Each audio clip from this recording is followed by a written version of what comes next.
Right, welcome back to the debate. ఆంధ్రప్రదేశ్లో cabinet కూర్పు ఎలా ఉండబోతోంది? 12వ తేదీన ముఖ్యమంత్రిగా చంద్రబాబు నాయుడు ప్రమాణ స్వీకారం చేయబోతున్నారు. ఆ తర్వాత వెంటనే మంత్రులుగా ఎవరెవరిని పికప్ చేయబోతున్నారు, ఎవరెవరికి ఎలాంటి శాఖలు ఉంటాయి ఇవి ఓకే. కానీ అసలు మంత్రివర్గంలో బీజేపీకి ఎన్ని ఉంటాయి, అలాగే జనసేనకి ఎన్ని ఉంటాయి అనే దాంతోపాటు ఈసారి మంత్రివర్గంలోకి చంద్రబాబు నాయుడు సహజ సిద్ధమైన శైలిలో వెళ్తారా, లేకపోతే ఏమైనా కొంత మార్పు ఉంటుందా,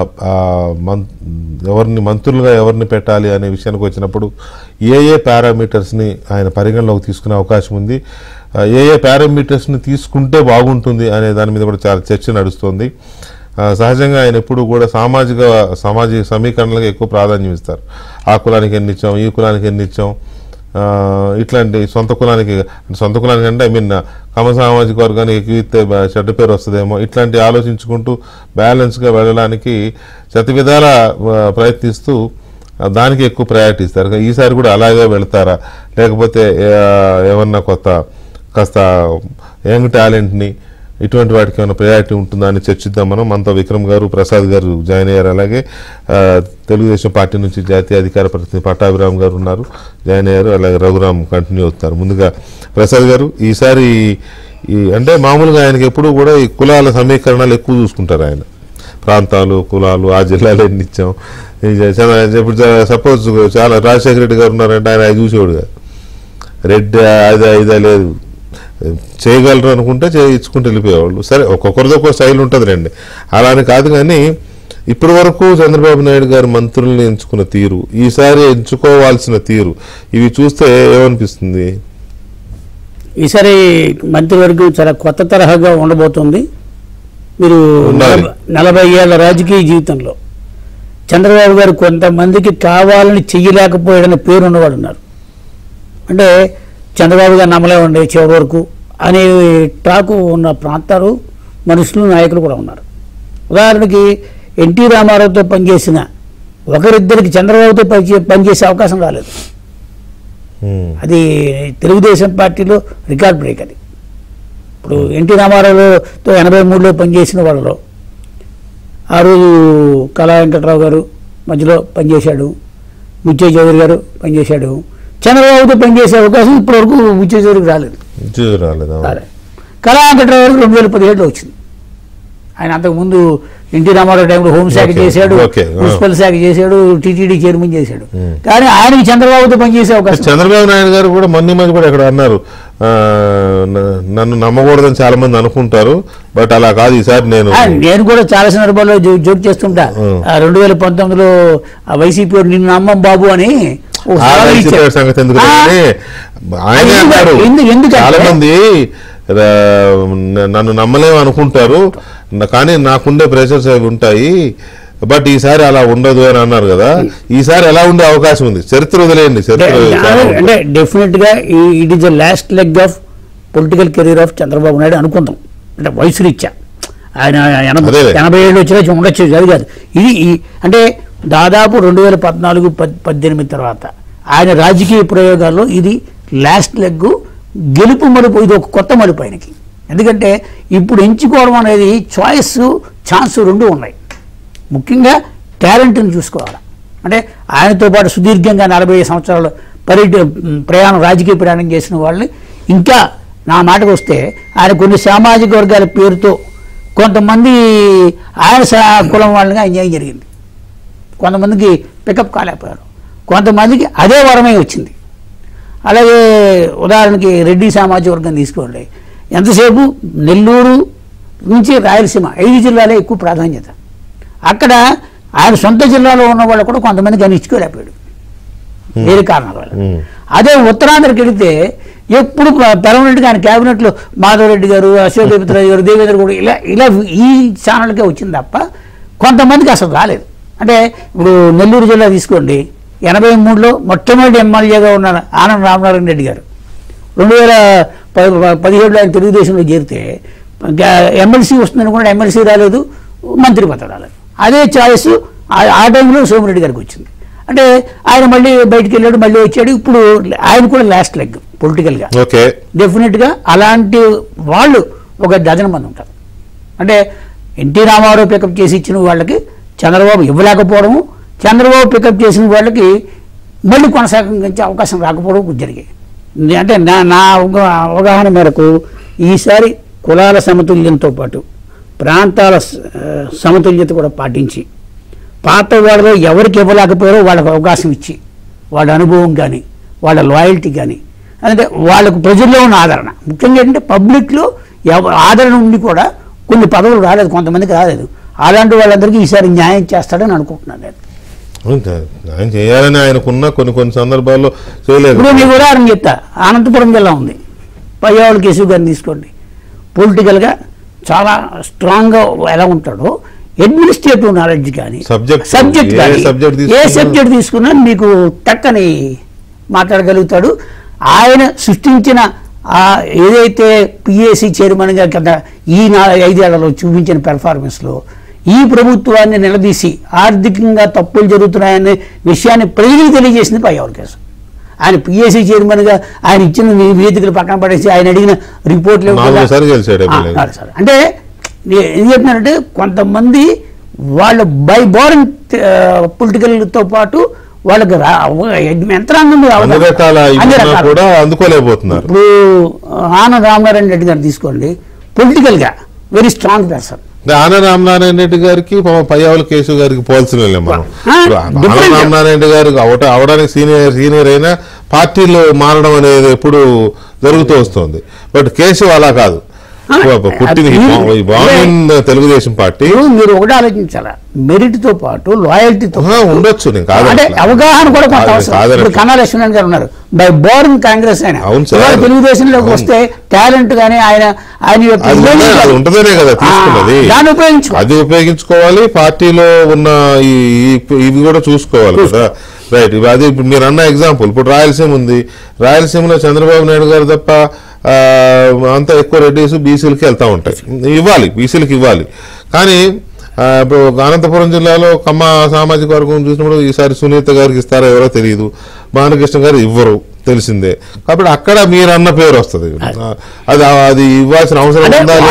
ఆ కులంలో వాళ్ళు కూడా మా కులమే బలహీనమైంది అనుకున్నా అదొక ఏమైపోయిందంటే మాకు అన్ని టాలెంట్లు ఉన్నా ఈ కులమే మాకు కర్మ అయిపోయింది అనే ఆవేదన కూడా వ్యక్తం అవుతూ ఉంటుంది. అంటే నేను వాళ్ళకి ఇవ్వని కాదు నా ఉద్దేశం, బట్ అలాంటి చేస్తే ఒకటండి. అంటే వ్యక్తుల్ని ముందు పక్కన పెడితే ఫస్ట్ ఆఫ్ ఆల్ ఏంటంటే మీరు అన్నారు సామాజిక సమీకరణాలు. ఎందుకు సామాజిక సమీకరణాలు కావాలని అంటే సామాజిక న్యాయం జరగాలి, ఒక ఇంక్లూజివ్నెస్ అనేది కావాలి. తప్పకుండా అన్ని వర్గాలు ఈ ప్రభుత్వం మాది అనేటువంటి ఒక ఫీలింగ్, వాళ్ళకి ఆ ప్రాతినిధ్యం కల్పించాలి, పాలనలో కూడా రావాలి. అందుకోసం ముందు చంద్రబాబు నాయుడు గారు ఏంటంటే సామాజిక న్యాయానికి పెద్దపీట వేస్తారు కాబట్టి ఆ సామాజిక సమీకరణాలు వస్తాయి. తర్వాత ప్రాంతీయంగా ఉండాలి. తర్వాత మళ్ళీ మహిళలు, వాళ్ళకు కొంత కోటా ఇవ్వాలి. ఇప్పుడు మీరు 2014లో అక్కడ మిస్ అయింది ఏంటంటే మీకు అక్కడ ఎస్టీలకి ఇవ్వాల, అంటే లాస్ట్లో ఇచ్చారు, తర్వాత మైనార్టీలకి ఇవ్వాలి. అది కొంచెం వచ్చింది కనపడింది. కాబట్టి ఇప్పుడు ఏంటంటే ముందు ఏంటంటే ఏ వర్గాలకి ఇవ్వాలి అనేది ముందు తీసుకుంటారండి. మళ్ళీ ఆ వర్గాల్లో ఎంతమందికి ఇవ్వాలి, ఎంతమందికి ఇస్తే తర్వాత అభ్యర్థులు ఎవరు అనేది రావాలి. అది లాస్ట్లో వ్యక్తులు. ఇప్పుడు వారు చెప్పినట్టుగా వ్యక్తులను మనం పెద్దగా ఇప్పుడు పరిగణలో తీసుకోవాల్సిన అవసరం లేదు.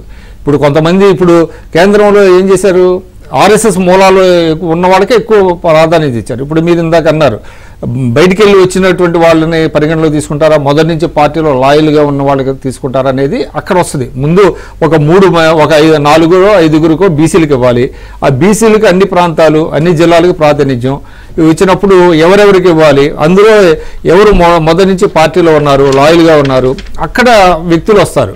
కాబట్టి ఇక్కడ ఏంటంటే సామాజిక న్యాయం, సమర్థత, అదేవిధంగా సీనియారిటీ, ఈ 3 కూడా నేను అనుకుంటాం అది పారామీటర్స్గా తీసుకుంటారు. ఖచ్చితంగా ఈసారి ఆయనకు ఆ మంత్రివర్గంలో ఏంటంటే ఇప్పుడు ఆయన ఆలోచనలకు అనుగుణంగా పనిచేసేవాళ్ళు ఉండాలండి. ఇప్పుడు మీరు ఇందాక అన్నారు కేశవ్ మనకు కూడా మంచి మిత్రుడు, చాలా సబ్జెక్ట్ నాలెడ్జ్ ఉన్నాడు. చంద్రబాబు నాయుడు గారు ఆలోచనలకు అనుగుణంగా చేయగలిగిన వాడు. వాళ్ళ వల్ల ఏంటంటే ఆయన అంటే ముఖ్యమంత్రి గారి వేగాన్ని ఆ ఆలోచనలు అందుకునే వాళ్ళు కూడా ఉండాలి. ఊరికే just for the sake of ఏదో మంత్రివర్గం కాకుండా, ఎందుకంటే ఫలితాలు చాలా క్విక్గా రావాలి. ఇప్పుడు ఫలితాలు రావాలి, టాస్క్ తీసుకుంటే ముగిసేదాకా దాని వెంట రాకూడదు. కాబట్టి ఖచ్చితంగా ఈసారి చంద్రబాబు నాయుడు గారి మంత్రివర్గంలో సామాజిక న్యాయం ఉంటుంది. సామాజిక న్యాయం, సమర్థత, సీనియారిటీకి ఆయన ఇస్తారు. అదేవిధంగా లాయల్టీ కూడా, loyalty matters, social status matters అండి, నో డౌట్. అందులో సోషల్ స్టేటస్ అంటే సామాజిక ఇవి మస్ట్ గా ఇవి ఉండాలి. వీటితో పాటు ఖచ్చితంగా చెప్పిన టాస్క్ చేసుకోవడము, సమర్థంగా నిర్వహించడం, ఇవి ఆంధ్రప్రదేశ్ మంత్రివర్గానికి సంబంధించి ఎలా ఉండే అవకాశం ఉంది, ఎలా ఉండబోతోంది అనే దాని మీద చర్చిస్తున్నాం మనం. రైట్, పట్టాభి గారు నమస్తే అండి. నమస్కారం వికే గారు. పట్టాభి గారు, ఊహించని విజయం, కూటమికి చాలా మంది ఎమ్మెల్యేలు గెలిచేశారు.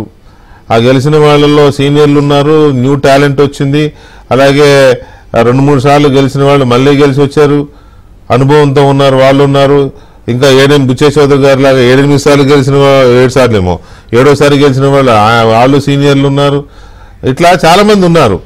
సో వీళ్ళందరినీ బ్యాలెన్స్ చేసుకుంటూ టాలెంట్ని, తర్వాత అన్నిటికంటే ఇంపార్టెంట్ చంద్రబాబు నాయుడు గారికి ఇప్పుడు ఇమీడియట్గా కావాల్సింది క్లీన్ ఇమేజ్. ఆ క్లీన్ ఇమేజ్ ఉన్న వాళ్ళు ఎవరైనా శ్రీకాకుళం నుంచి అనంతపురం దాకా ఎత్తుక్కుంటూ వెళ్ళాలి. అంటే లేరని అనను, అది ఒక ఇంపార్టెంట్ థింగ్. అవతల కాసుకొని కూర్చుంటాడు. సో ఏంటి మీరేం చెప్తారు, ఎలా ఉండే అవకాశం ఉంటుంది? వికే గారు, అది ఇప్పటి వరకు గోసాల్ ప్రసాద్ గారు కానీ, పెద్దలు విక్రమ్ కానీ అనేక కోణాలు మాట్లాడారు. సామాజిక సమీకరణాల గురించి, అదేవిధంగా సీనియారిటీ గురించి, వీటన్నిటితో పాటు నా వ్యక్తిగత అభిప్రాయం ఏంటంటే, గత 5 సంవత్సరాలుగా ప్రాణాలకి తెగించి పోరాడినటువంటి వ్యక్తులకు కూడా అధిక ప్రాధాన్యత ఇవ్వాల్సినటువంటి అవసరం ఉంటుంది. ఎందుకంటే పార్టీ ఆవిర్భావం తర్వాత గత 5 సంవత్సరాల్లో జరిగినటువంటి పోరాటం గతంలో ఎప్పుడు జరగల. అన్ని ప్రాంతాలు, అనేక ప్రాంతాలు, అనేక జిల్లాల్లో ప్రాణాలకు తెగించి పోరాడిన వాళ్ళలో చాలా మందికి ఎమ్మెల్యేలు అవ్వలేదుగా, టికెట్ ఇవ్వలేదుగా. సరే, ఇవ్వలేదు, కొంతమందికి అవకాశం రాలేదు. ఆ జాబితాలో అవుతారు.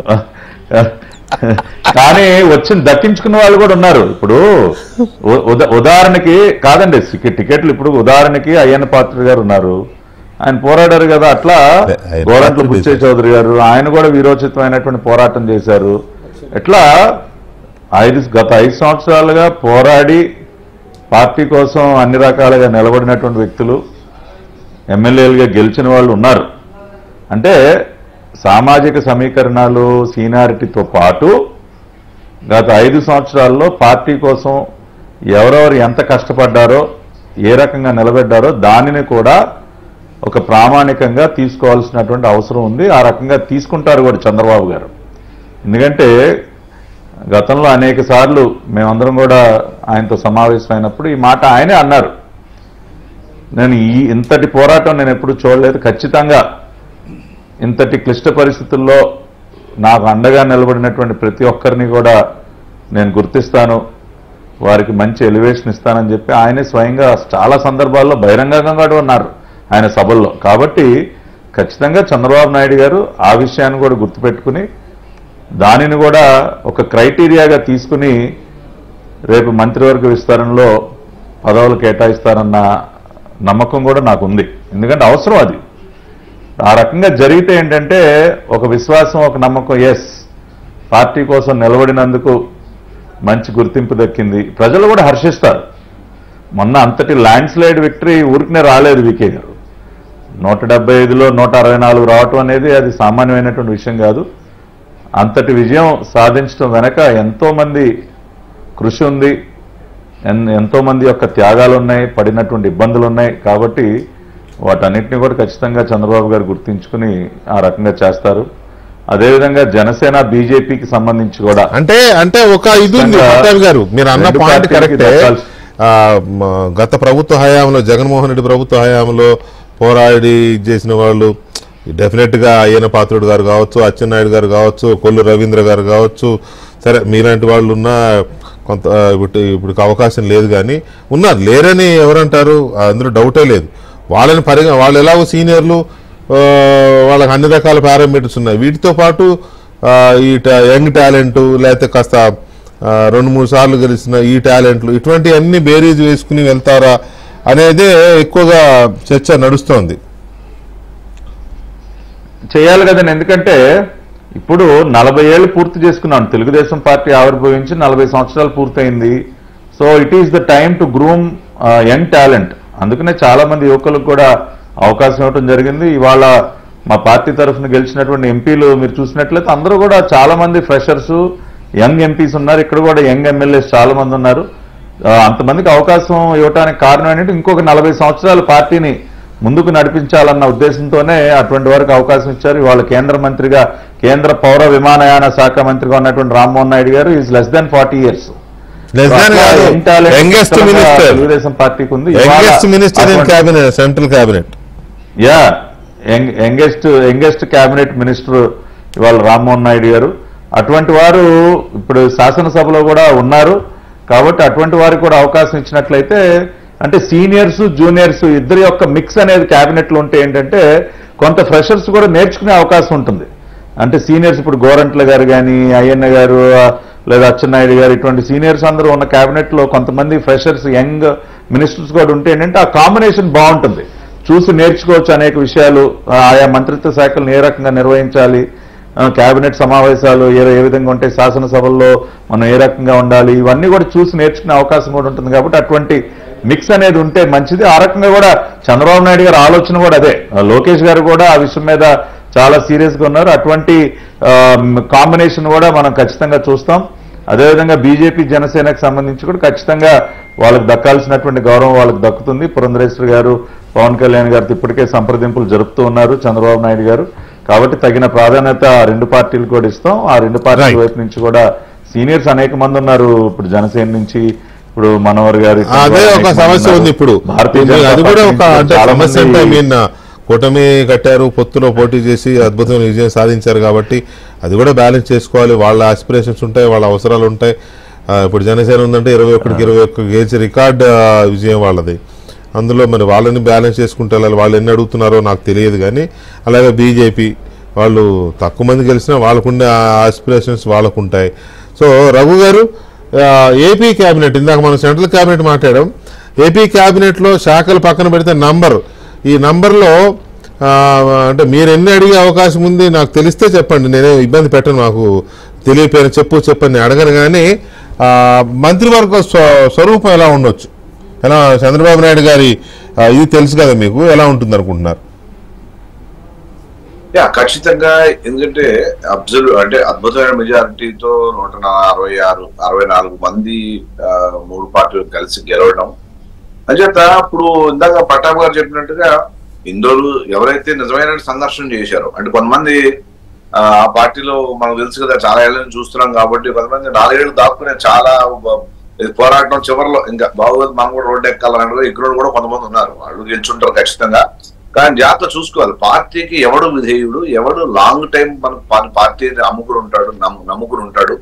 సో ఆ విధమైనటువంటి కాంబినేషన్ అన్ని చూసుకుంటారు. ఖచ్చితంగా జనసేనకు ఎన్ని ఇవ్వాలి వాళ్ళు ఆల్రెడీ 3 కలిసి కూటమి పెద్దలు మాట్లాడుకున్నారు.